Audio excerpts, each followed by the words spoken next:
Mahoma fue el autor de un concepto revolucionario, el Islam, que no solo se ceñía al aspecto religioso preconizando una divinidad única, Alá, sino también al político, propugnando una sociedad igualitaria solo formada por creyentes. Esto chocaba con los intereses de la jerarquía árabe. Por eso, en septiembre del 622, Mahoma fue obligado a abandonar la Meca y a exiliarse en Medina.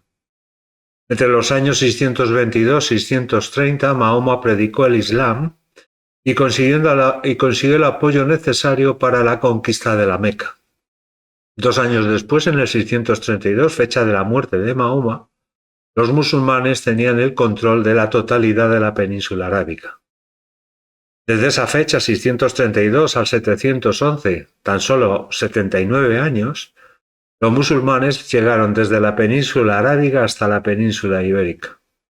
En poco tiempo se expandieron por las fronteras de la península arábiga, ocupando Siria, Palestina, Mesopotamia y Egipto, a pesar de que en un principio no contaban ni con grandes ejércitos ni su preparación militar era la más adecuada.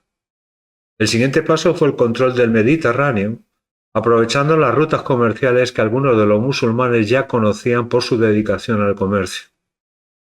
Entre este control, la conquista del norte de África fue la más complicada debido a la resistencia tanto de bizantinos como de bereberes, así como a las diferencias surgidas entre los jefes árabes por el reparto del botín.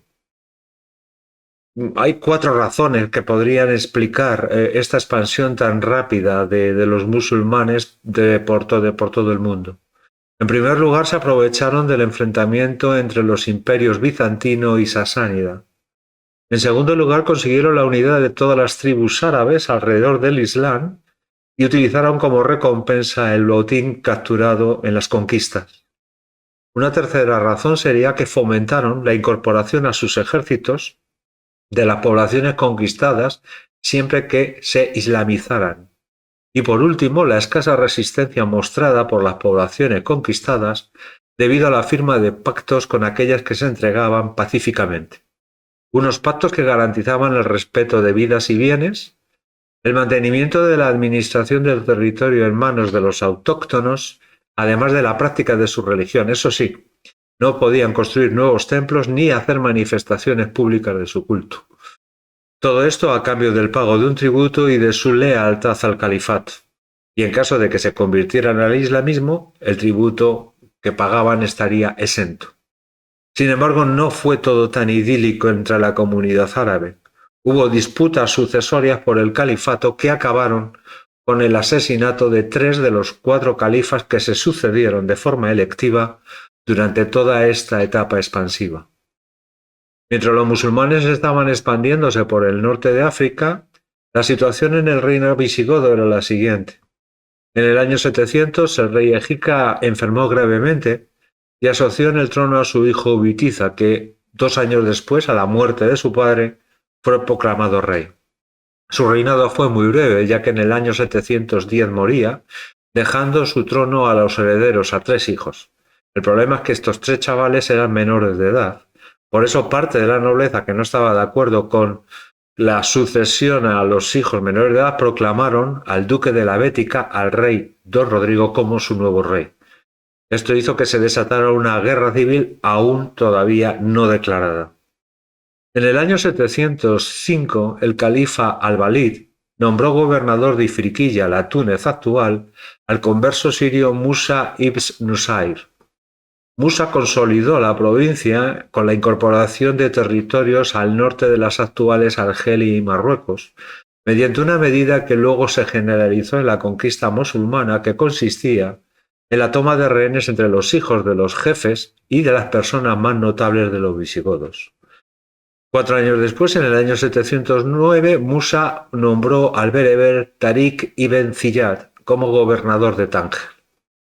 Durante los enfrentamientos entre los partidarios de Bitiza y los partidarios de Rodrigo, Opas, el hermano de Bitiza, se refugió en Ceuta y pactó con Tariq y también con el gobernador de Ceuta, el conde Don Julián. De momento, el conde Don Julián era un hombre de Don Rodrigo, pero cambiaría de bando y apostaría por los viticianos.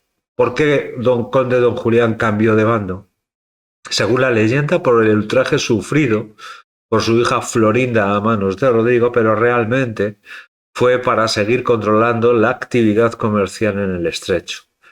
Mientras se fraguaba esta alianza, Rodrigo estaba en Pamplona sofocando una revuelta de los vascones.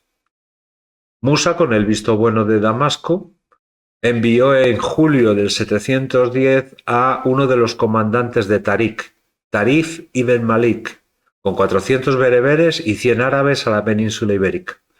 Desembarcaron en Tarifa en 4 barcos proporcionados por el conde don Julián. Recorrieron un pequeño trecho de costa, asaltaron varias aldeas y se apoderaron de un buen botín. A su regreso a África contaron a las autoridades que la península ibérica era una tierra muy rica y muy mal protegida. Esto hizo que Musa organizara en abril del 711 una expedición esta vez mucho más mayoritaria. Estaría al mando de Tarik, constaría de 12.000 bereberes y 300 árabes. Utilizarían también los 4 barcos del conde don Julián, que desembarcarían en Algeciras. Tarik estableció su cabeza de playa en el monte Calpe, llamado por los árabes Jabal Tarik, la montaña de Tarik. De ahí viene el nombre de Gibraltar. El prolongado desembarco que duró casi 3 meses dio tiempo a la llegada de tropas visigodas y a que se produjeran varios enfrentamientos. El más importante se dio con el gobernador de Andalucía Teodomiro, Tudmir en las fuentes árabes, que sería derrotado en el campo de Calpe, hoy campo de Gibraltar, y después envió un mensaje a Rodrigo solicitando su presencia en la zona. Mientras Rodrigo bajaba hacia el sur y reunía un gran ejército, Tarik solicitó refuerzos a Musa, que le fueron concedidos y le envió 5.000 jinetes. El enfrentamiento entre las tropas visigodas y las tropas musulmanas se produjo en julio del 711 en la conocida batalla del río Guadalete, aunque las últimas investigaciones dicen que no ocurrió allí, sino en una zona pantanosa y de marismas cerca de la laguna de la Janda y de la confluencia del río Almodóvar y el arroyo del Bico, en el término actual de Tarifa. El ejército de Rodrigo era bastante superior en número al de Tarik, pero muchos eran campesinos con un armamento de ocasión, hoces, orcas y guadañas. La batalla duró varios días y durante la misma se produjo la traición de los hermanos de Beitiza, que abandonaron en plena batalla a Rodrigo dejándole solo. La batalla fue ganada por Tarik y Rodrigo murió o desapareció, ya que su cuerpo nunca se encontró. Hay 3 posibles explicaciones de ello. La primera, que fue apresado y luego decapitado por Tarik, mandando su cabeza a Musa. Una segunda explicación es que abandonó el combate herido y murió al cruzar el río. Y la última explicación es que se retiró del combate, se refugió en Portugal, donde moriría 2 años después, y ahora mismo, según algunos, la leyenda dice que está sepultado en Viseu.